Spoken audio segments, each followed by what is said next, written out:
तर आम्ही शिंदेंच्या शिवसेनेसोबत युती करण्याचा प्रयत्न करत होतो असं मुरलीधर मोहोळ यांनी म्हटलंय। एका नगरसेवकाच्या जीवावर शिंदेंच्या शिवसेनेतील काही लोकांना सर्वच जागा लढवायच्या होत्या।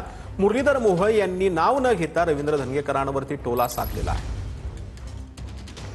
शिवसेनेतल्या काही लोकांनी एक नगरसेवकाच्या जीवावरती सांगायला लागले की आम्ही सगळे जागा लढवणार आहे। तरी सुद्धा आम्ही सांगत होतो की आम्ही 105 जागा असताना सुद्धा युतीत लढणार आहोत। आरपीआय असेल, शिवसेना असेल, हे आमचे युतीतील सहकारी आहेत। त्यामुळे अजूनही आमचे दादा इथं आहेत, दादा उदयजी सामंत, देवेंद्रजी आणि त्याच्यानंतर शिंदे साहेब, या स्तरावरती चर्चा, नीलमताई असतील, या स्तरावरती चर्चा आजही चालू आहे। त्यामुळे युती टिकावी याच भूमिकेत आम्ही आज पण आहोत। तर हिंगोली महापालिका 2/3 बहुमतानं महायुती जिंकणार असं चंद्रशेखर बावनकुळेंनी म्हटलंय। 51% मतं घेऊन महायुती जिंकणार, महसूल मंत्री चंद्रशेखर बावनकुळेंनी ही प्रतिक्रिया दिली। एखाद्या वेळी एखादा गुन्हा दाखल झाल्यानंतर त्याची चार्जशीट देऊन कोर्टात जो सजा होते, कोर्टात सजा पूर्ण होतपर्यंत आपण त्यांना त्या ठिकाणी शेवटी आरोप सिद्ध झाल्याशिवाय आपण त्याला कधीच त्या ठिकाणी त्यांना आरोप सिद्ध झाल्यावर कुणालाच तिकीट आपण देत नाही। पण गुन्हा दाखल झाल्यावर मात्र जोपर्यंत आरोप सिद्ध होत नाही कोर्टामध्ये, तोपर्यंत त्याला खऱ्या अर्थाने आपण सर्वच लोक स्वीकारतो। राज्य सरकारकडून शिंदे समितीला मुदतवाढ जी आहे ती पाहायला मिळते। मनोज जरांगेंकडून राज्य शासनाच्या निर्णयाचं स्वागत करण्यात आलंय।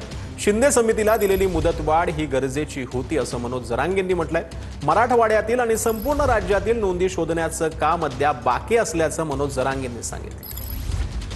मुख्यमंत्र्यांना आणि मोदी पाटील साहेबांना एवढं सांगणं आहे, मी शिंदे समितीला आता मुदतवाढ दिली, परंतु तिला मराठवाड्यात आणि उर्वरित महाराष्ट्रात नोंदी शोधाच्या कामाला तातडीने लावा आणि जो JR काढलेला आहे त्यानुसारही कुणबी प्रमाणपत्र मराठवाड्यात द्या आणि पश्चिम महाराष्ट्राला सुद्धा सातारा संस्थांचा, कोल्हापूर संस्थांचा लवकर JR काढा, हे मात्र माझं सांगणं आहे। मुदतवाढ दिल्याबद्दल सरकारचं मनापासून स्वागत आहे।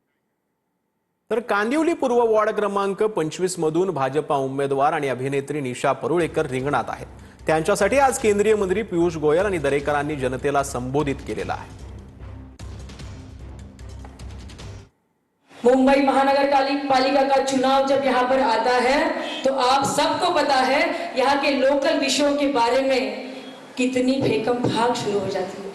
अगर मुंबई महानगर पालिका में भाजपा का मेयर आएगा तो मुंबई महानगर पालिका का चित्र भारतीय जनता पार्टी बदल कर रख देगी। निशा परुळेकर यांना आपण फ्रेश उमेदवार आणलं, या राजकारणाशी काही संबंध नव्हता। आपल्या पक्षाने सांगितले नवे चेहरे आपण या ठिकाणी निवडणुकीत देऊ आणि त्या चांगल्या चित्रपट सृष्टीमध्ये काम करत होत्या। त्यांना विनंती केली की आपण आमची भारतीय जनता पार्टीची उमेदवारी करावी। त्यांनी आपला व्यवसाय त्या ठिकाणी चित्रपट सृष्टीचा सोडला, भारतीय जनता पार्टीचं कमळ हातात घेतलं। केवळ 293-393 मतांनी त्यांचा पराभव झाला। लोकांनी प्रचंड अशा प्रकारचा पाठिंबा त्यांना दिला होता। तर मनपा निवडणुकीच्या प्रचाराच्या पहिल्या दिवशी दहिसर विधानसभेमध्ये महायुतीच्या बैठकीत उत्साह दिसून आला। महायुतीच्या पहिल्या सभेमध्ये केंद्रीय मंत्री पीयूष गोयल, आमदार मनीषा चौधरी, शिवसेना आमदार प्रकाश सुर्वेंनी कार्यकर्त्यांना संबोधित केलंय। दहिसरमध्ये शिवसेनेचे 2 आणि भाजपचे 4 उमेदवार आहेत।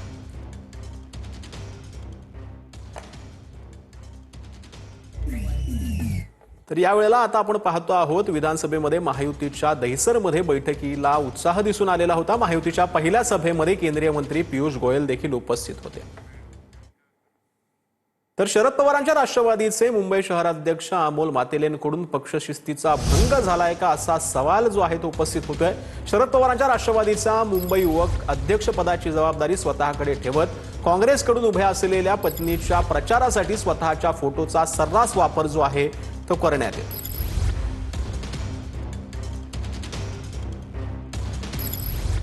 तर शिंदेंच्या शिवसेनेचे शहराध्यक्ष नाना भानगिरे यांचा भाजपला इशारा आहे, आम्ही एकनाथ शिंदे यांच्या तालमीतले पैलवान आहोत, मैदान तर गाजवणारच। नाना भानगिरेंकडून ट्विट करत भाजपला डिवचण्याचा प्रयत्न पाहायला मिळाला।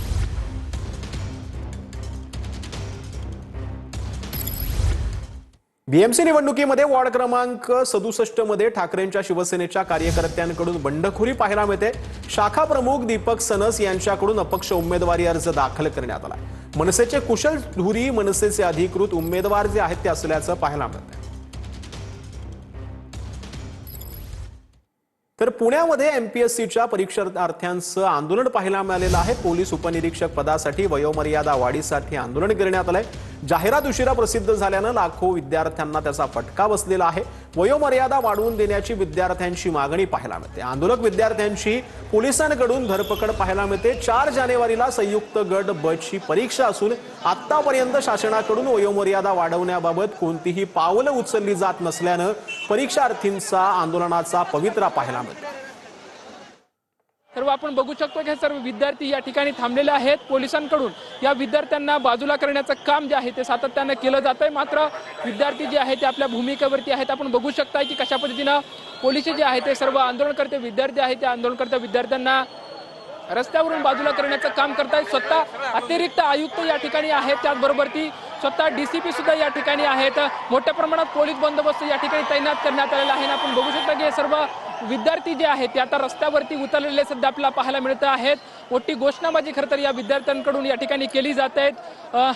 पोलीस सुद्धा या सर्व आंदोलनकर्ते आहेत त्या आंदोलनकर्त्यांनी जे आहे ते पाठीमागं जे आहे ते सरकण्याचं काम या विद्यार्थ्यांना या आंदोलनकर्त्यांना पोलिसांच्या माध्यमातून केलं जात आहे।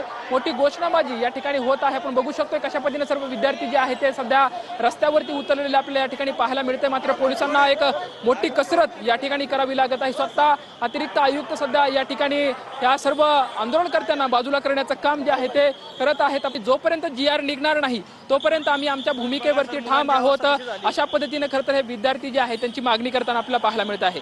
कॅमेरामॅन हरीश नेगी सोबत लक्ष्मण जाधव, TVN मराठी।